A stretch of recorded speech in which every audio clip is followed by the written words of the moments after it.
নমস্কার সবাইকে, ঝুমার ঘরকন্নাতে আরও একটি নতুন পর্বে সকলকে স্বাগত জানাই।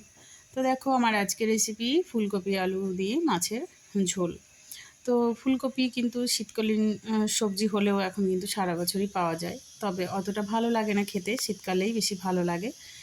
তো এখানে দেখো, আমি ফুলকপি আলু কেটে ভালো করে ধুয়ে রেখে নিয়েছি, আর এখানে মাছগুলো আমি ভাজতে দিয়ে দিয়েছিলাম। মাছও কিন্তু ভাজা হয়ে গেছে। আর এই তরকারিটা রান্না করার জন্য একটা মশলা বানিয়ে নিচ্ছি।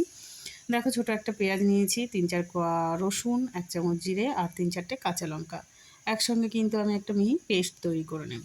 আর এই যে দেখো, এবার ফুলকপিগুলো আমার সেদ্ধ হয়ে গেছে। ফুলকপিগুলোকেও কিন্তু আমি তুলে জল থেকে তুলে নিচ্ছি। এবার ওই মাছ ভাজা তেলের মধ্যেই কিন্তু ফুলকপি আলুটা আমি দিয়ে দিয়েছি। আমি কিন্তু এখানে ফুলকপি আলু খুব বেশি ভাজা করিনি, জাস্ট একটু মিনিট 5 মিনিটের মতো আমি সেদ্ধ করে নিয়েছি। দেখো, কড়াইতে দিয়ে দিলাম তেল। ফুলকপি আলুগুলোকে ভেজে নিয়ে তার মধ্যে গোটা জিরে আর হচ্ছে তেজপাতা আমি কিন্তু এখানে ফোড়নে দিয়ে দিয়েছি। আর একটা টমেটোকে আমি চপ করে নিয়েছি, নিয়ে কিন্তু সেটাই দিয়ে দিলাম। দিয়ে একটু আর যে বেটে রেখেছি যে মশলাটা, সেই মশলাটা দিয়ে কিন্তু ভালো করে কষিয়ে নিচ্ছি।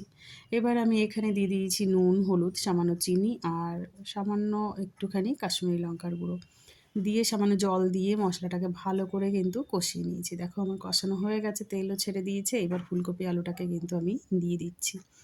ফুলকপি আলু দিয়েও কিন্তু খুব ভালো করে আবারও একটু কিন্তু কষিয়ে নেব। তো দেখো, আমার এখানে কিন্তু কষানো কমপ্লিট হয়ে গেছে। এবার এর মধ্যে দিয়ে দেবো আমি জল। তো এখানে আমি পরিমাণ মতো জল দিয়ে দিচ্ছি। জলটা দেওয়ার পর এই যে দেখো, জাল উঠতে শুরু করে দিয়েছে। তো এবার আমি কিন্তু একটু ফুটে উঠলেই আমি এর মধ্যে মাছগুলো কিন্তু দিয়ে দিচ্ছি। এই যে দেখো, অলরেডি ফুলকপিগুলো আমার কিছুটা সেদ্ধ করা আছে, তো সেই জন্য আমি কিন্তু এখনই একবারে ঢাকা দেব না। মাছগুলো দিয়ে এবারে কিন্তু একটু আমি ঢাকা দিয়ে দেবো। তো দেখো, আবারও একটু ঢাকা দিয়ে দিলাম। ঢাকা দিয়ে কিন্তু আমি এবার কিছুক্ষণ রান্না করেছি, মিনিট 3-4 মতো রান্না করে নিয়েছি। আমার কিন্তু তরকারিটা কিন্তু পুরো কমপ্লিট হয়ে গেছে। দেখো, কত সুন্দর কিন্তু সব সেদ্ধ হয়ে গেছে, আলু ফুলকপি সবই। তো দেখো, নামানোর কিছুক্ষণ আগে আমি সামান্য দিয়ে দিচ্ছি একটু গরম মশলা। যেহেতু ফুলকপিটা একটু গন্ধ থাকে, তো সেদ্ধ করে নিলে কিন্তু গন্ধটাও থাকে না। তো দেখো, একটু দিয়ে দিলাম। আর এই যে এবার কিন্তু আমি তরকারিটা নামিয়ে নিচ্ছি।